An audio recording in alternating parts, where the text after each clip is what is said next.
Assalamualaikum warahmatullahi wabarakatuh. Perkenalkan, nama saya Wilda Handayani dengan NIM 23042348. Baiklah, pada kesempatan kali ini saya akan mempresentasikan bisnis plan saya, yang mana pada bisnis plan kali ini saya akan membuat mochi bites dengan singkatan MOTES. Baik, yang pertama adalah executive summary. Mochi bites adalah sebuah cemilan yang terinspirasi dari makanan Jepang yang disebut juga dengan mochi. Mochi adalah sebuah adonan tepung beras ketan yang kenyal yang memiliki tekstur yang unik, yang biasanya mochi itu diisi dengan berbagai isian seperti pasta kacang, kacang merah, manisan, dan buah-buahan. Mochi bites adalah variasi dari mochi yang disajikan dalam bentuk gigitan kecil atau potongan-potongan kecil yang dapat langsung dimakan. Mereka memiliki karakteristik tekstur yang kenyal dan lembut seperti mochi tradisional, tapi dalam ukuran yang lebih kecil dan lebih disesuaikan untuk dikonsumsi sebagai cemilan. Visi saya adalah untuk membuat suatu usaha untuk memproduksi mochi bites sebagai suatu usaha rumahan yang diminati banyak masyarakat. Mochi bites dikemas dalam berbagai varian rasa yang sangat menarik seperti rasa strawberry, matcha, coklat, dan lainnya. Dan inilah yang bisa menjadi daya tarik bagi konsumen untuk membeli produk ini. Baiklah, ada 5 pokok pembahasan yang akan dibahas di dalam bisnis plan ini. Yang pertama adalah pendahuluan, yang kedua adalah aspek pemasaran, yang ketiga adalah aspek organisasi dan manajemen, yang keempat adalah aspek produksi, dan yang kelima adalah aspek keuangan. Kita akan membahas yang pertama adalah pendahuluan. Latar belakangnya, mochi yaitu suatu kue kenyal terbuat dari beras ketan yang ditumbuk hingga lembut dan lengket, yang kemudian dibentuk menjadi bulat. Makanan mochi ini berasal dari Jepang dan cukup populer di Indonesia akhir-akhir ini. Di Indonesia, mochi bites merupakan salah satu makanan yang sedang viral pada akhir-akhir ini. Sebagaimana yang kita ketahui bahwa negara kita adalah negara konsumtif, bahkan mereka ingin selalu memiliki suatu hal yang sedang viral. Untuk itu, mochi bites dapat dijadikan peluang usaha karena makanan yang sedang viral akhir-akhir ini, apalagi dengan memberikan inovasi-inovasi yang lebih menarik, akan membuat masyarakat Indonesia tertarik untuk mencobanya. Selain karena rasanya enak dan anak-anak akan menyukainya, bukan hanya anak-anak, bahkan orang dewasa pun akan menyukai olahan tepung ketan tersebut. Dan mochi bites ini dapat dijual dengan harga yang relatif murah dan disesuaikan dengan bahan-bahan yang dipakai untuk pembuatan mochi tersebut. Selanjutnya adalah visi dan misi. Visi yaitu membuat usaha untuk memproduksi mochi bites sebagai usaha rumahan yang diminati banyak masyarakat dengan pembuatan yang higienis, serta mendapatkan keuntungan yang maksimal, serta bisa mengembangkan usaha menjadi usaha yang lebih besar. Sedangkan misinya adalah yang pertama adalah untuk membuat suatu produk dengan higienis serta alat-alat dan bahan-bahan yang dapat dipertahankan kebersihannya. Yang kedua adalah memuaskan konsumen dengan memperkenalkan mochi bites kepada masyarakat. Yang ketiga adalah menerapkan sikap dan yang sopan, ramah, serta memberikan pelayanan yang baik kepada masyarakat. Dan yang keempat adalah selalu memberikan inovasi-inovasi pada produk tersebut agar masyarakat untuk mengkonsumsi makanan tersebut tidak merasa bosan.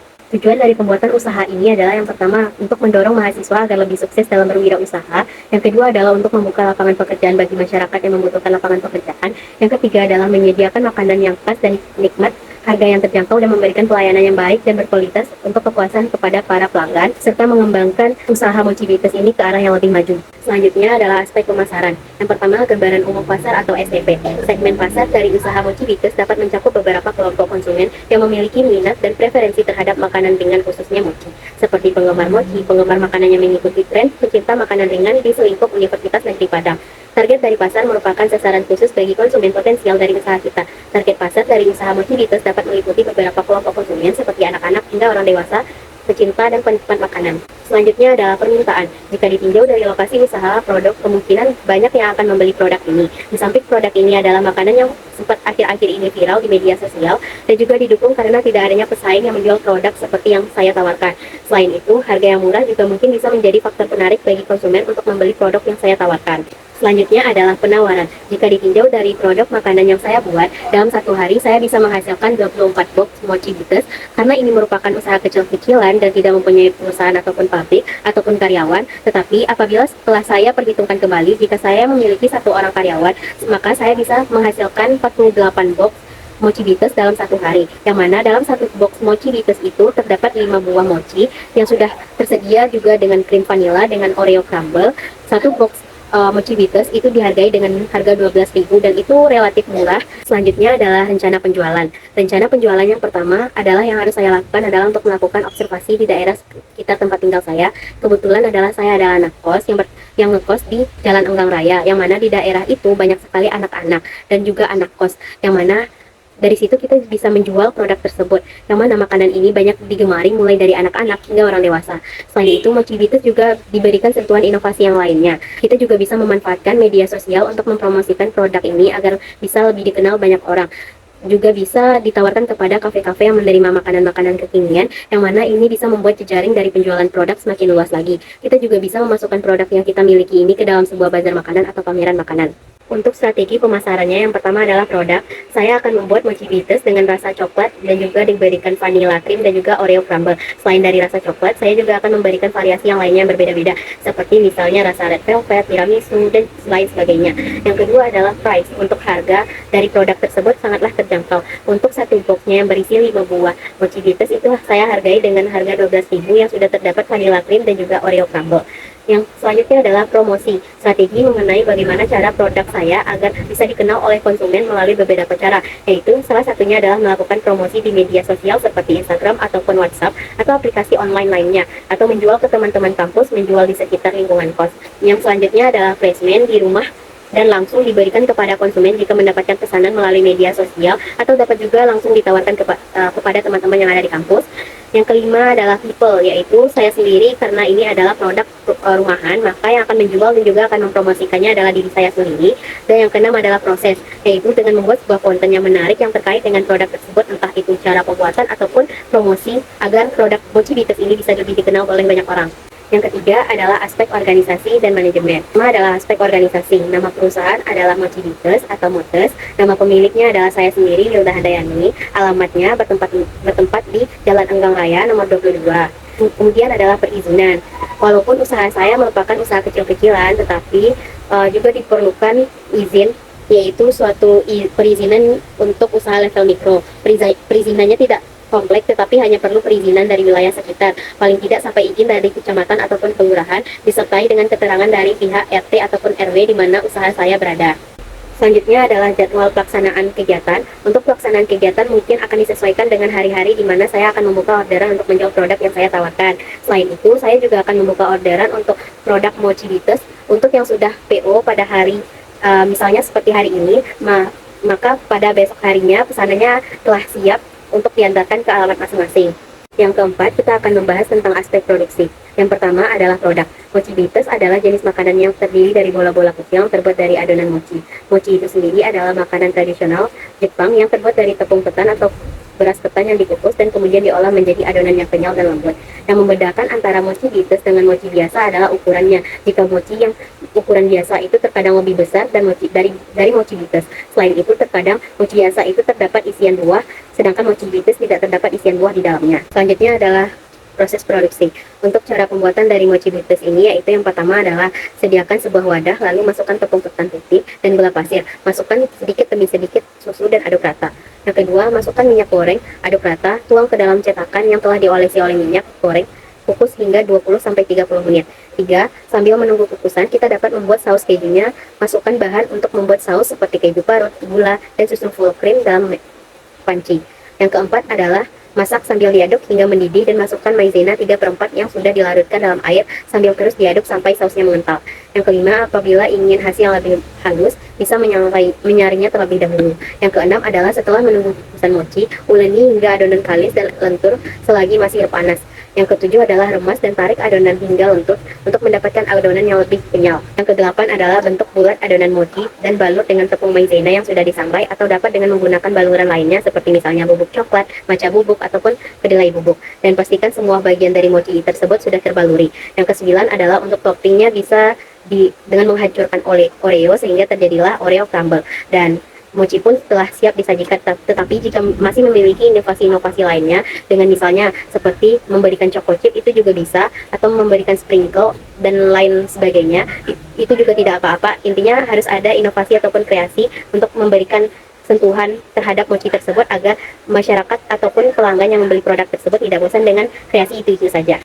Selanjutnya, kapasitas produksi. Karena pembuatan mochi ini merupakan buatan rumahan dengan menggunakan alat-alat yang ada di rumah dan tidak menggunakan mesin ataupun peralatan-peralatan seperti yang ada peralatan di pabrik mochi, maka sebab itu pembuatan dari kapasitas dari produksi yang saya hasilkan pun juga terbatas. Seperti misalnya dalam satu hari itu, dalam 1 kilo tepung saya bisa menghasilkan 120 mochi atau sekitar 24 box. Nah, apabila saya memiliki satu orang karyawan, kemungkinan yang bisa saya hasilkan adalah 48 box atau 220 mochi. Nah, jika dihitung dalam 1 minggu saya bisa menghasilkan 168 box. Jika dalam 1 bulan saya bisa menghasilkan 720 box dan dalam 1 tahun saya bisa menghasilkan 8.760 box. Selanjutnya adalah tanah dan bangunan. Untuk usaha yang saya lakukan ini, saya lakukan di rumah sendiri karena belum mempunyai pabrik ataupun rumah produksinya, karena usaha ini merupakan bentuk usaha kecil-kecilan. Tapi jika usaha yang saya bangun ini maju, tidak memungkiri bahwa saya akan menyewa satu rumah sebagai tempat produksinya, serta saya juga akan merekrut karyawan. Selanjutnya adalah sarana penunjang. Untuk sarana penunjang yang akan saya gunakan pada usaha ini yaitu seperti air dan internet. Untuk air sendiri ini sudah berhubungan langsung dengan pembiayaan di rumah, dan dalam proses produksinya juga tidak perlu menggunakan banyak air, palingan hanya untuk mengukus adonan mochi saja. Sedangkan untuk internet itu kisaran harga 50.000 untuk membeli kuota yang akan dijadikan untuk media sosial sebagai tempat penjualan. Maka dari itu saya memerlukan internet. Selanjutnya adalah mesin dan peralatan. Untuk peralatan-peralatan yang digunakan adalah seperti mangkuk besar, wadah atau loyang persegi atau bulat, sendok kayu atau spatula, kain kasa atau serbet yang bersih, alas adonan silikon, saringan, kompor, pisau tajam atau gunting, loyang ataupun wadah sebagai tempat penampungan mochi bites. Selanjutnya adalah bahan baku dan bahan pembantu. Untuk bahan bakunya terdiri dari tepung ketan, 2 sendok makan gula pasir, 180 ml susu cair, 1 sendok makan minyak goreng, dan secukupnya bubuk kokoa. Kemudian bahan pembantunya seperti bahan saus keju, 600 gram keju oles atau procis oles, 1 sendok makan gula pasir, 150 ml susu cair, 1 sendok makan maizena, dan Oreo crumble, yaitu 2 bungkus Oreo. Untuk tenaga kerja produksi, yaitu saya hanya menggunakan tenaga kerja saya sendiri, dan apabila saya membutuhkan bantuan, palingan saya akan membutuhkan bantuan dari ibu saya ataupun teman saya, karena usaha yang saya lakukan ini adalah usaha kecil-kecilan dan tidak mempunyai karyawan. Nah, tetapi jika usaha ini terus berkembang ke arah yang lebih baik, kemungkinan saya akan mempunyai tenaga kerja sendiri berupa karyawan. Selanjutnya yang kelima adalah aspek keuangan. Yang pertama adalah strategi sumber dana. Untuk strategi sumber dana, saya menggunakan uang dari saya sendiri untuk membangun usaha ini, karena usaha ini adalah usaha rumahan, jadi modal yang diperlukan pun tidak terlalu banyak.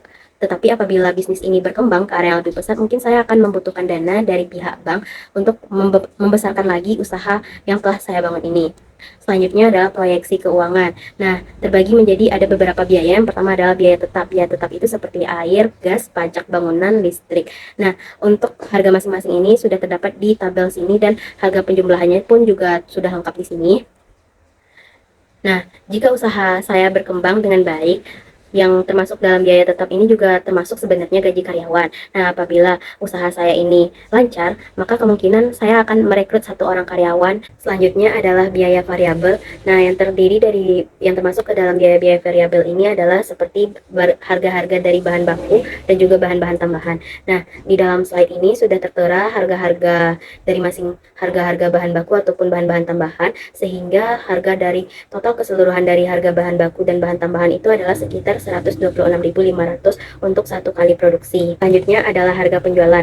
Jika untuk membuat mochi untuk 1 kilogram itu menghasilkan sebanyak 120 gram mochi bites, yang mana apabila saya membuat 2 kilogram maka akan menghasilkan 220 mochi, yang mana itu sekitaran 48 box, yang mana dalam 1 box itu terdiri dari 5 buah, dan saya hargai dengan harga 12.000, yang mana di dalamnya juga sudah terdapat Oreo crumble dan juga vanilla cream.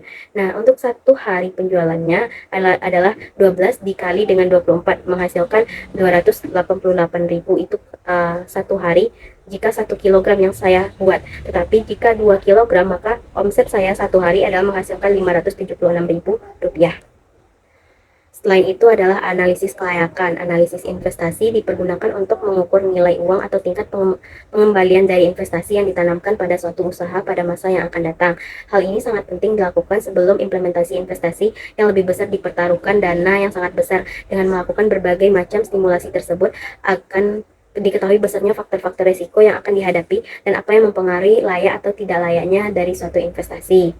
Selanjutnya adalah analisis keuntungan. Kita akan menggunakan rumus BEP, break even point, yang mana rumusnya adalah yang tertera seperti di layar, yaitu biaya tetap per harga penjualan dikurang dengan biaya variabel dikali dengan 100%.